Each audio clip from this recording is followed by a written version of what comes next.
September 19th, 1944. 0800 hours. The skies over Lorraine, France. The vibration rattles your teeth. It starts in the floorboards and works its way up your spine, a constant shivering reminder that you are sitting inside a glorified kite. The air inside the cockpit is freezing, biting through the leather flight jacket, smelling of exhaust fumes, stale coffee, and the terrifying scent of impending death. This is not a P-51 Mustang. It is a flying lawnmower.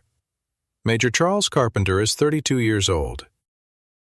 A high school history teacher from Moline, Illinois. He sits in an L-4 Grasshopper, a plane built from plywood, mild steel tubing, and cotton fabric doped with lacquer.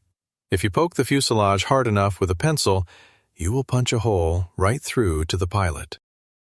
He has zero armor, zero heavy machine guns, zero chance of survival. The physics of this engagement are suicidal. The L-4 Grasshopper generates 65 horsepower. Its maximum structural speed is 85 miles per hour. A German 88mm flak shell travels at 2,600 feet per second. Mathematically, Carpenter is a static target, a sitting duck made of kindling. Below him, churning through the mud of the French countryside, is the monster. A German Panzer VI Tiger. 60 tons of hardened Krupp steel. It is the apex predator of the European theater. Its 88mm KWK-36 cannon can vaporize an American Sherman tank from 2,000 meters away. The German commander inside that steel fortress feels invincible. If he looks up, he does not see an enemy. He sees a pest, a gnat buzzing in the rain.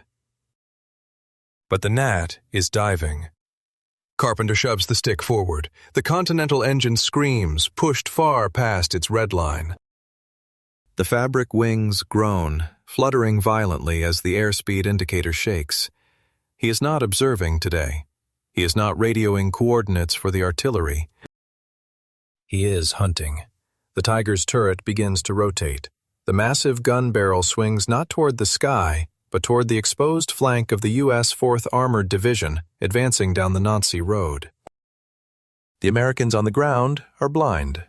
They are walking into a slaughter. Carpenter's hand tightens on a makeshift toggle switch wired to the dashboard with electrical tape. He has one pass, one shot. The idea was to attack the tanks myself.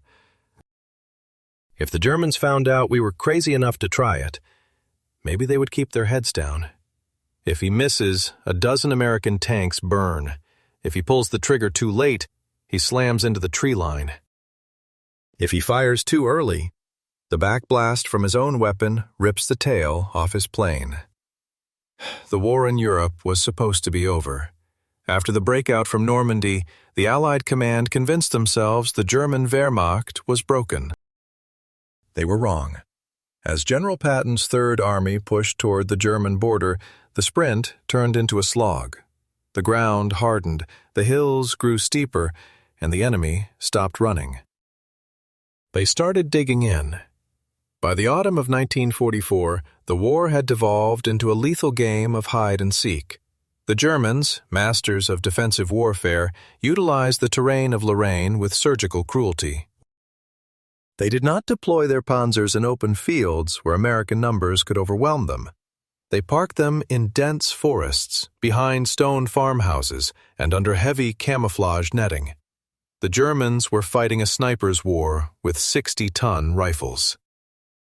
The tactical math of this deadlock was terrifyingly simple. The standard American M4 Sherman tank carried a 75mm gun. At 1,000 yards, a 75mm armor-piercing shell generates roughly 80 millimeters of penetration.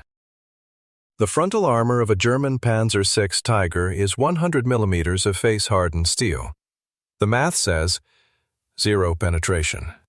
The shell does not pierce, it shatters. It bounces off like a pebble thrown at a bank vault.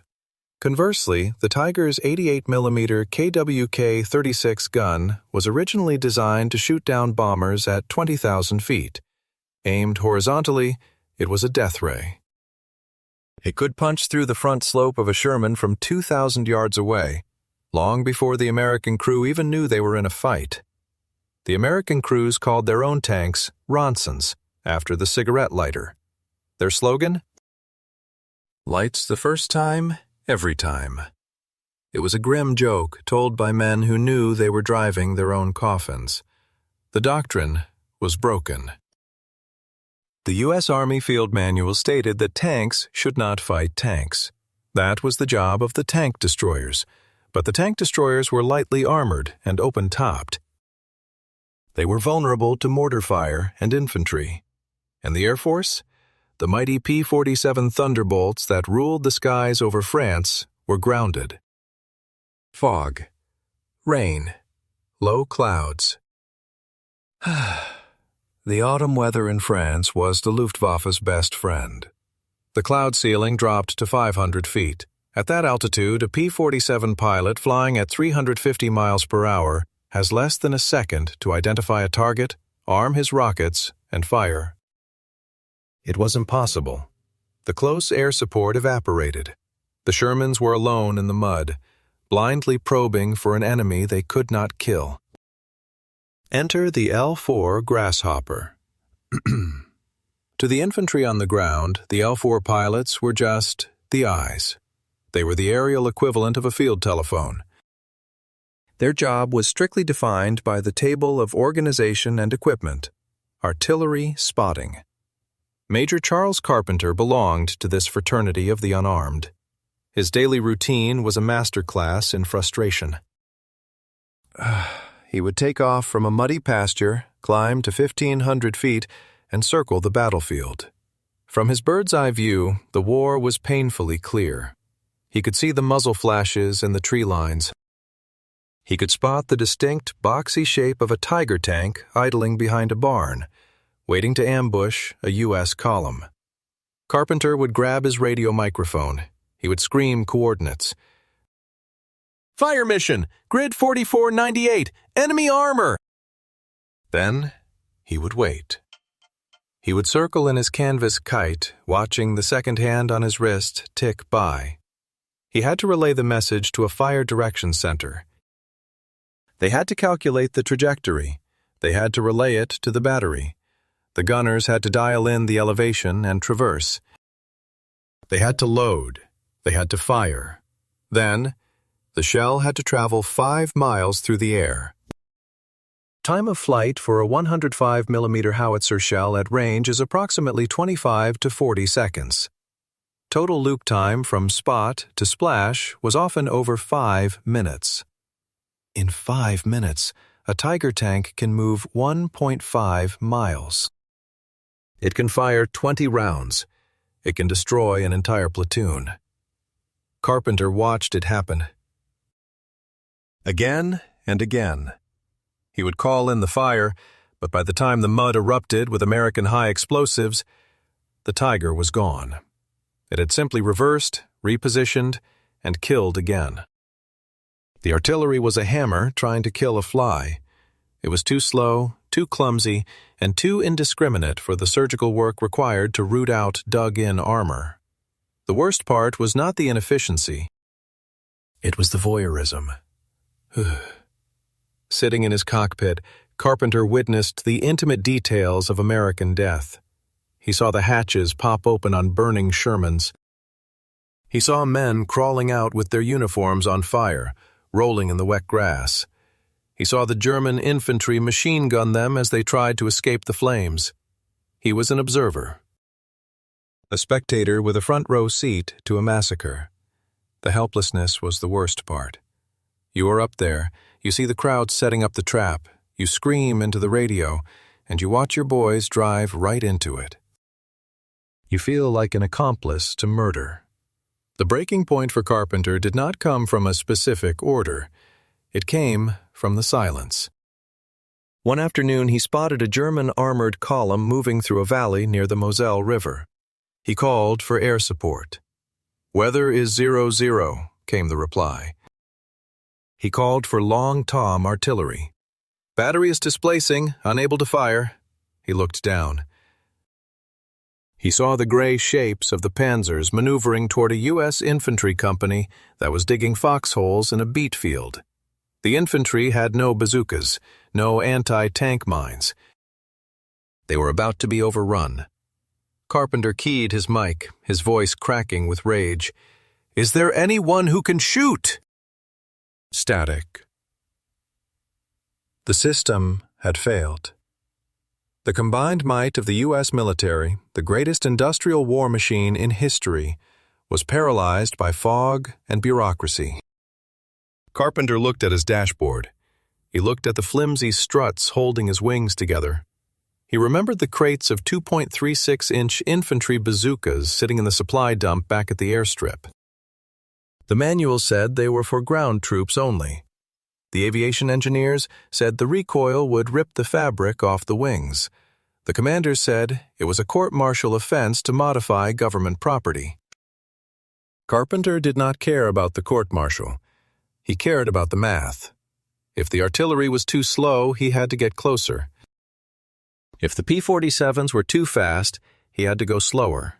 If the plane carried no weapons, he would build them himself. The history teacher was done observing history. He was going down to the motor pool to steal some plumbing. October 1944. The mud. Innovation rarely happens in a sterile laboratory with white coats and clipboards. In war, innovation happens in the mud, usually at 0200 hours, fueled by caffeine, rage, and the desperate desire to stop losing friends. Major Carpenter did not have a research budget. He did not have engineers from Boeing or Consolidated. He had a technician named Sergeant Nutter, a toolbox full of stolen wrenches, and a pile of discarded infantry weapons. The weapon Carpenter chose was the M1 Bazooka. To the infantry, the bazooka was a mixed blessing. It was a stovepipe that fired a 2.36-inch rocket. It was heavy, awkward to carry, and dangerous to the user. But it had one specific physical property that made it the holy grail for a pilot flying a plane made of wood and fabric. Recoil force equals 0. The M1 Bazooka is a recoilless weapon. When the rocket fires, the propellant gases vent out the back of the tube at the exact same momentum as the projectile leaves the front. Newton's third law is canceled out. If Carpenter mounted a .50 caliber machine gun on his wing strut, the recoil would tear the wing off the fuselage. The bazooka simply pushes against nothing. But mounting a shoulder-fired weapon onto an aircraft wing is not like changing a tire. It requires a complete reimagining of the airframe's purpose. Carpenter and his mechanics dragged the L-4 into a makeshift hangar, a barn with half the roof missing, and started the surgery. They did not have mounting brackets. The Army did not make air-to-ground rocket mounts for liaison planes. So, they improvised. They went to the motor pool. They scavenged plumbing fixtures, hose clamps, and scrap metal from wrecked Jeeps. They took the bazooka's standard-issue olive-drab steel tubes and stripped them of their wooden shoulder stocks, their sights, and their trigger groups. They were stripping the weapon down to its bare, essential function, a launch rail. It was uglier than sin. And it was perfect. The installation process was a nightmare of geometry and duct tape. The L-4 Grasshopper is a high-wing monoplane. The struts that support the wings form a V-shape connecting the fuselage to the wing spar. This was the only structural point strong enough to hold the weight.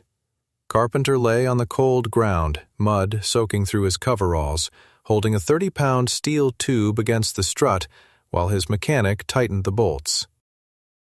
They used 3 bazookas on each wing, 6 tubes in total. But the real challenge was not holding them on. It was aiming them. The L-4 had no gun sight, no heads-up display, no ballistics computer. If the tubes were pointed too far up, the rockets would arc harmlessly over the target. Too far down, and Carpenter would have to dive at a suicide angle to hit anything. They solved it the old-fashioned way. They jacked up the tail of the airplane until the fuselage was level, simulating flight attitude. They measured the drop of the rocket.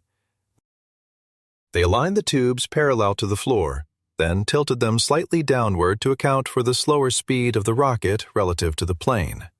Then came the wiring. The M1 Bazooka uses an electric ignition system. A small battery sends a charge through a wire to a squib in the rocket motor. Carpenter did not trust the plane's internal wiring to handle the load. He rigged a separate firing circuit. He ran wires from the wing struts, taped along the leading edge of the wing, drilling through the Lexan window and into the cockpit. He mounted a crude panel of toggle switches directly onto the dashboard, right next to the altimeter. It looked like a high school science project gone wrong. Wires hung loose. The switches were labeled with white medical tape. Left bank. Right bank. All. The electrical resistance in the improvised wiring was a critical failure point. If the voltage dropped below 1.5 volts due to the cold or a bad connection, the rocket would not fire. Carpenter would be diving at a tank, pull the trigger, and get nothing but a click. He was not just fighting the Germans, he was fighting Ohm's law. When the brass, the superior officers, saw the plane, they did not applaud. They laughed, or worse, they got angry. A colonel from the division headquarters came to inspect the airstrip. He saw the L-4, now christened Rosie the Rocketer, sitting on the grass. The nose art featured a crude painting of a frantic-looking woman. The wings bristled with the steel tubes. It looked like a porcupine. "Major," the colonel said, staring at the hose clamps holding the weapons of war together.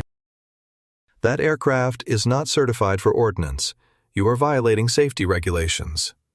Carpenter, wiping grease from his hands, looked at the officer. The colonel was wearing clean boots. Carpenter's boots were caked in the same mud as the infantry dying 3 miles away. "With all due respect, sir," Carpenter said, his voice flat. "The regulations assume I want to live forever. I just want to kill tanks." The colonel threatened to ground him. He cited the manuals. He cited the stress on the airframe. He cited the fire hazard. The backblast. This was the most legitimate fear. When a bazooka fires, a cone of flame and hot gas shoots out the back for 20 feet.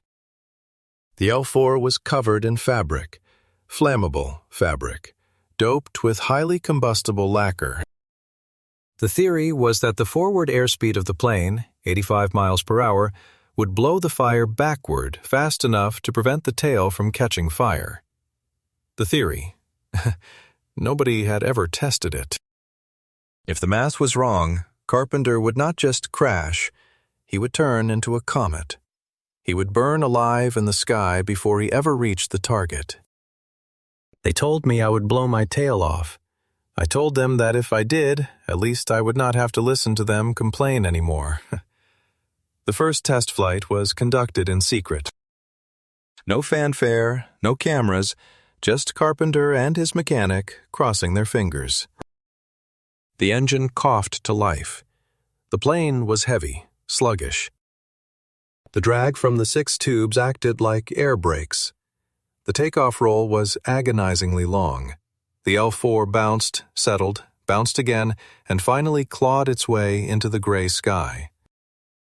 Carpenter climbed to 1,000 feet. The plane handled like a dump truck. It vibrated. It wanted to stall. He had ruined the flight characteristics of a perfectly good aircraft. He spotted a derelict barn in a field, a stand-in for a Panzer. He lined it up, he pushed the nose down, the wind screamed through the struts. The barn grew larger in the windshield. He had no crosshairs, he just had instinct. He had to guess the drop. He had to guess the wind drift. He flipped the toggle switch for the left outboard tube. Whoosh, the plane shuddered. A streak of smoke erupted from the wing. Carpenter wrenched his neck around, looking back at the tail. No fire. The fabric was intact. The slipstream had worked. He looked forward. A puff of dirt erupted 50 yards short of the barn. A miss. The rocket was slower than he thought. The trajectory was a rainbow, not a laser. To hit a target, he could not fire from 500 yards. The dispersion was too high. The math dictated a new, terrifying variable. He had to get closer. He tried again. This time, he held his dive. 400 yards, 300 yards, 200 yards. The barn filled the windshield. He could count the missing shingles on the roof. He fired. The rocket slammed into the stone wall. A crack of thunder. Dust and debris exploded outward. It worked. But hitting a barn was one thing. A barn does not move. A barn does not shoot back. To kill a tiger, Carpenter would have to understand the specific lethal anatomy of his prey. He spent his nights studying intelligence diagrams of the Panzer VI. He learned about the high-explosive anti-tank heat warhead, the Monroe effect. The M6 rocket does not rely on kinetic energy. It relies on a shaped charge. Inside the nose cone is a copper liner shaped like an inverted funnel. When the explosive detonates, it collapses the copper liner into a hypersonic jet of superplastic metal. This jet travels at 25,000 feet per second. It cuts through steel like a hot water jet cuts through snow. The Tiger had 100 millimeters of armor on the front. The M6 rocket could penetrate roughly 75 millimeters. A frontal attack was suicide. It would just scratch the paint. But the top of the Tiger, the engine deck, the turret roof, 25 millimeters. The math revealed the Achilles heel. The German engineers had built a fortress to fight other tanks on a 2D plane. They had not built it to fight a history teacher dropping from the third dimension. The bureaucracy had told him no. Physics had told him maybe. But as Carpenter landed Rosie the Rocketer that afternoon, the smell of cordite filling the cockpit, he knew the truth. He had built a dragon slayer out of plumbing parts. Now, he just needed to find a dragon. September 20th, 1944. The Battle of Etacourt. The rain had stopped, leaving behind a heavy, clinging mist that hugged the valley floor. The ground was a soup of mud and diesel. Down in that soup, Company C of the 37th Tank Battalion was dying. They had run into a blocking force of German armor near the town of Juvislice. It was not a skirmish, it was an execution. 2 Sherman tanks were already burning, sending thick pillars of black, greasy smoke into the low overcast. The remaining American crews were reversing frantically, their tracks spinning in the sludge, trying to find cover behind a low ridge. Radio chatter was a chaotic symphony of panic. Fox 1, I am hit. I am hit. Crew bailing out. Unknown shooter. Where is he? I cannot see the flash. He is in the woodline, 11 o'clock. It is a tiger. It is a goddamn tiger. Ah! Above the slaughter, the engine of Rosie the Rocketer droned like an angry hornet. Major Charles Carpenter banked the L-4 sharply to the left, peering through the rain-streaked plexiglass. He saw the burning Shermans. He saw the tracers skipping off the wet pavement. And then he saw the killer. It was not just a tiger, it was a king tiger. A Tiger II. The beast. The Panzerkampfwagen Tiger aus B. Weight 68 tons. Frontal armor 150 millimeters, sloping back at 50 degrees. Effective thickness over 200 millimeters. Main gun 88 millimeter KWK-43. This was not a tank, it was a mobile bunker. Even if the American Shermans got within 10 feet, their shells would bounce off its front like ping-pong balls. The German behemoth was sitting partially obscured by a dense thicket of oak trees. Its long barrel was smoking. The commander's hatch was open. The German tank commander, confident in his invulnerability, was scanning for his next victim. He ignored the small plane circling above. Why would he not? To him, it was just a spotter. A harmless spectator. Carpenter checked his panel. He did not radio for permission. There was no time. The Tiger's turret was traversing again, the electric motor whining as it hunted for the flank of a reversing Sherman. Carpenter shoved the stick forward. The dive began. The L-4 was not built for dives. As the nose dropped, the airspeed indicator wound up past the red line. 90 miles per hour, 100 miles per hour, 110 miles per hour. The wind noise changed from a whistle to a roar. The fabric covering the wings began to flutter violently, a phenomenon known as oil canning. The entire airframe was vibrating so hard the instrument needles blurred. Carpenter was not aiming with a sight. He was aiming with the nose of the plane. He had to fly the aircraft directly at the tank like a kamikaze and pull up at the last second. The geometry of death. To ensure a hit with the unguided rockets, Carpenter needed to be within 100 yards. At 100 miles per hour, he covered 50 yards per second. This gave him a 2-second window to fire and recover before slamming into the ground. 1,000 feet, 800 feet, 600 feet. The Tiger grew in the windshield. It was massive. A gray slab of geometric perfection. Carpenter could see the mud caked on the tracks. He could see the camouflage pattern painted on the turret, dull green and wrought brown. The German commander looked up. Carpenter saw the man's face, a pale oval in the black uniform. The commander did not look scared. He looked confused.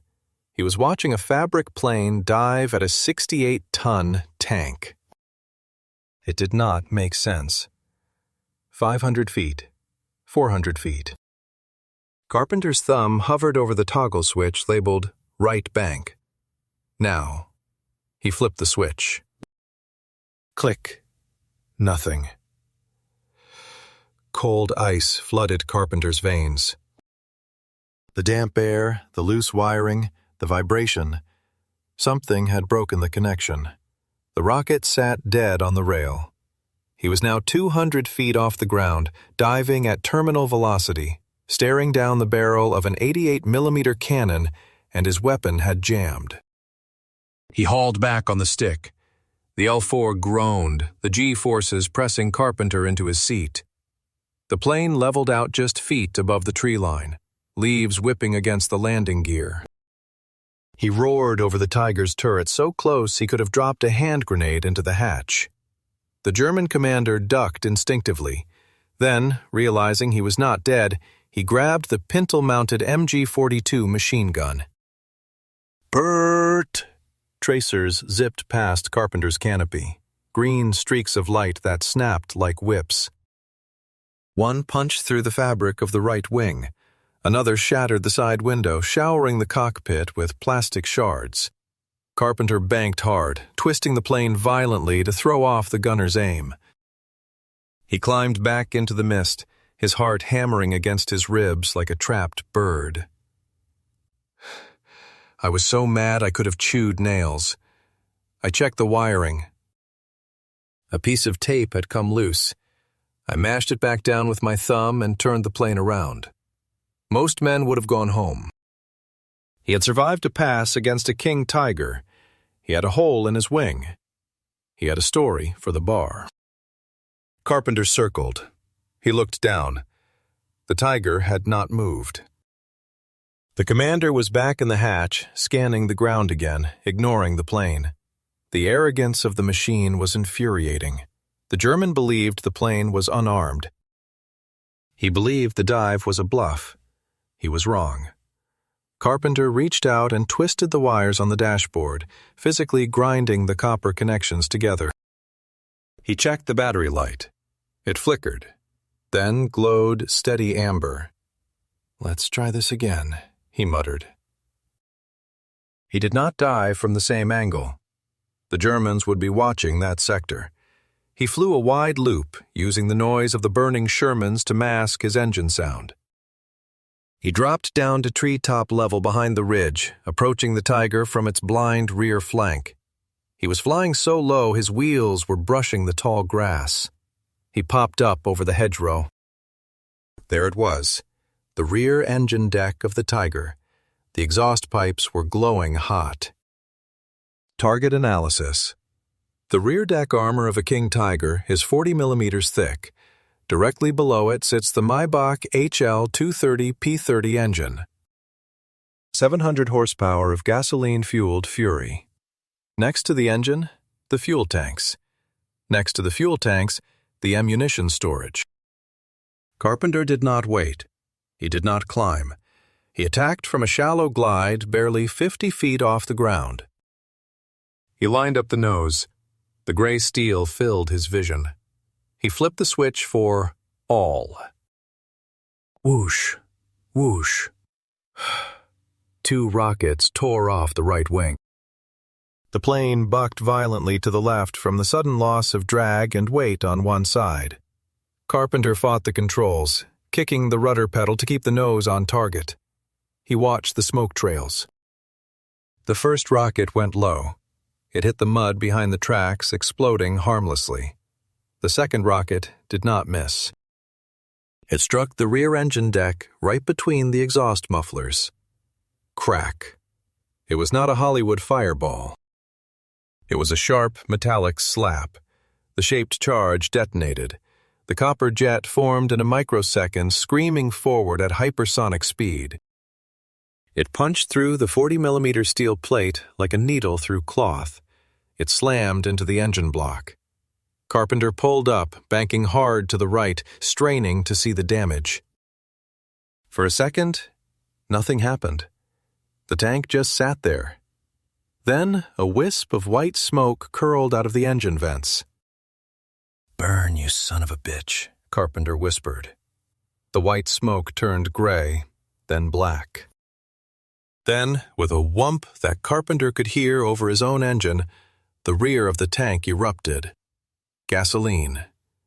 The fire spread instantly, fed by the ruptured fuel lines. The flames licked up the back of the turret. The German crew began to bail out. The commander scrambled out of the cupola, his uniform smoking. The driver and radio operator threw open their hatches, diving into the mud, but the fire was already inside. It was hunting the ammunition. Carpenter circled overhead, watching the death throes of the beast. He saw the fire intensify, turning from orange to a blinding white. The internal temperature of the tank was skyrocketing. The 88-millimeter shells stored in the racks were cooking off. Boom. The explosion was catastrophic. The massive turret, weighing tens of tons, was lifted bodily into the air by the force of the internal blast. It flipped over and crashed into the mud 10 feet away. A pillar of flame shot 50 feet into the air. The King Tiger was gutted, a hollow, burning shell. Carpenter checked his fuel. He checked his remaining rockets. He should have gone back. He had done the impossible.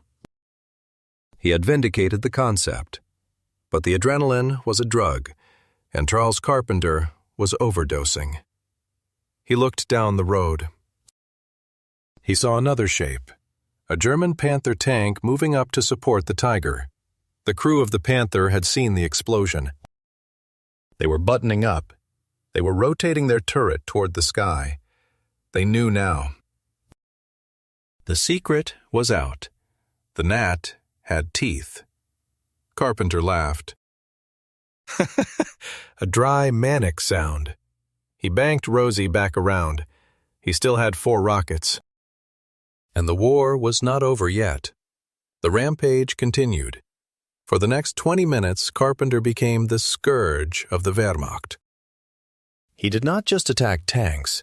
He attacked an armored car putting a rocket through its radiator. He strafed a group of infantry with his remaining rockets, scattering them into the woods. He flew until his fuel gauge tapped the empty peg. He flew until his wings were lighter, stripped of their ordnance. When he finally turned for home, the mist was clearing. The American Shermans down in the valley were moving forward again, passing the burning hulk of the King Tiger. A hatch popped open on the lead Sherman. The commander waved up at the tiny plane. Carpenter dipped his wing in salute. He landed Rosie the Rocketer on the muddy strip, bouncing to a halt near the hangars. His mechanic, Sergeant Nutter, ran out. He saw the empty launch rails. He saw the hole in the wing. He saw the blackened soot on the struts from the rocket exhaust. Carpenter climbed out. His legs were shaking. He lit a cigarette, his hands trembling so hard he could barely hold the match. "Did you get anything, Major?" Nutter asked, eyeing the damage. Carpenter took a drag, exhaling a cloud of blue smoke. He looked back toward the front line, where the black smoke of the Tiger was still rising, joining the clouds. "Yeah," Carpenter said softly. "I think the syllabus just changed." May 1945. The silence. When the guns finally fell silent in Europe, the accountants of war began their tally. They counted the shells fired, the fuel burned, and the medals awarded. The glamour boys in the P-51 Mustangs and P-47 Thunderbolts came home to ticker-tape parades. They had gun camera footage. They had confirmed air-to-air kills. They were the knights of the sky, immortalized in newsreels and Hollywood movies. Major Charles Carpenter came home to Moline, Illinois. He took off his flight suit. He put on a tie. He walked back into a classroom at Urbadale High School and picked up a piece of chalk. He went back to teaching history after having made it. The official records call him Bazooka Charlie. The press gave him a few weeks of novelty coverage. Stars and Stripes ran a cartoon. But the military establishment did not know what to do with him. He did not fit the mold. He was not a fighter pilot. He was a liaison officer who had gone rogue. By the rigid logic of the Pentagon, his kills were a statistical anomaly. An aberration. Tank aces were supposed to be in tanks. Air aces were supposed to shoot down planes. Carpenter had occupied the gray zone between the two, and the bureaucracy hates gray zones. He was credited with destroying 6 German tanks. To put that in perspective, many tank platoons consisting of 5 Shermans and 25 men fought from Normandy to the Rhine without achieving 6 confirmed Tiger or Panther kills. Carpenter did it alone, in a plane made of tablecloths. He was the deadliest high school teacher in human history. But the war followed him home in a different way. While he had survived the 88mm flak and the machine guns, he could not outmaneuver biology. In 1945, shortly after his discharge, Carpenter was diagnosed with Hodgkin's disease. The doctors gave him 2 years to live. He looked at the doctors with the same stoic defiance he had shown the German panzers. He did not accept the math. He went back to work. He lived for another 21 years, passing away in 1966 at the age of 53.